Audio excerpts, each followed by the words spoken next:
مساء الخير عليكم، ازيكم؟ حكايتنا النهارده هتتكلم عن المؤامرة على قتل الحاكم بأمر الله. كلنا عارفين ان الحاكم بأمر الله كان غير متزن، وكان له قرارات برضه غير متزنة، زي مثلا تحريم أكل الملوخية، منع الستات انها تخرج من البيوت، وغيرها، ومنها برضو ادعاء الألوهية، وكان اللي بيرفض تنفيذ أوامره كان بيتقتل. طيب نيجي بقى نشوف التآمر على قتله. أغلب المؤرخين قالوا إن أخته ست الملك هي اللي تآمرت على قتله. ليه؟ الأسباب منها إنه اتهمها في شرفها مع واحد من كبار الجند اسمه ابن دواس، وكان بيهددها بالقتل كتير، وكان بيعمل مشاكل معاها.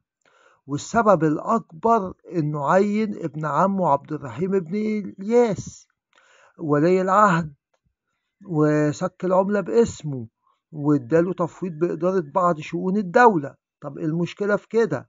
لا، ست الملك كانت عايزة واحد مربياه هو اللي يبقى ولي العهد، اسمه أبو الحسن، عشان هي تعرف تسيطر على أمور الدولة، مش حد تاني. القرار بالتعيين ولي العهد دون اللي هو عبد الرحيم أغضب كتير من رجال الدولة، لأن اعتبروه مخالف لمذهب الشيعة الإسماعيلية اللي هو مذهب الدولة، اللي هو مذهبهم في التوريث، مين يورث ومين ما يورث. يعني الراجل كان مزعل أخته وكبار رجال الدولة ومزعل الناس. بالظبط في شوال سنة 411 وهو طالع جبل المقطم كالعادة علشان عامل مرصد هناك يرصد النجوم والكواكب، وكان راكب حمارته، الحمارة بتاعته كان مسميها القمر، طلع ومنزلش تاني. في مؤرخين بيقولوا ابن دواس هو اللي قتله بالاتفاق مع ست الملك، وفي برضه مؤرخين بيقولوا ان ابن دواس هو اللي قتله بس، وفي مؤرخين تاني بيقولوا إن في واحد من بني حسين في الصعيد هو اللي قتله، يعني علشان الحاجات اللي بيعملها أو القرارات اللي بتعملها مخالفة للإسلام. المهم مين المستفيد بموته؟ ست الملك، لأن بعد ما مات أو اتقتل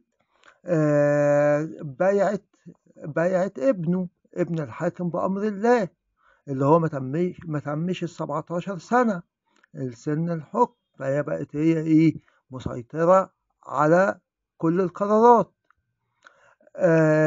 ابن الحاكم بأمر الله ادوله لقب الظاهر لدين الله.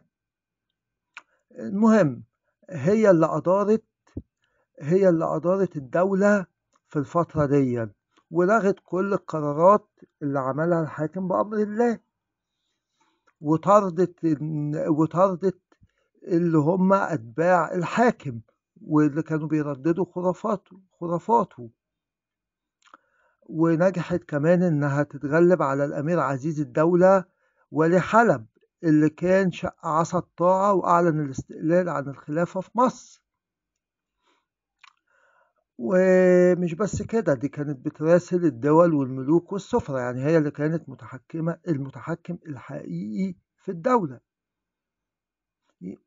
يبقى من المنطق زي ما قال مؤرخين كتير، يبقى هي اللي ليها يد في المؤامرة، لأن من مصلحتها إن الحاكم بأمر الله ينتهي. وبكده خلصنا حكاية مؤامرة النهاردة، وأتمنى إنها تكون عجبتكم.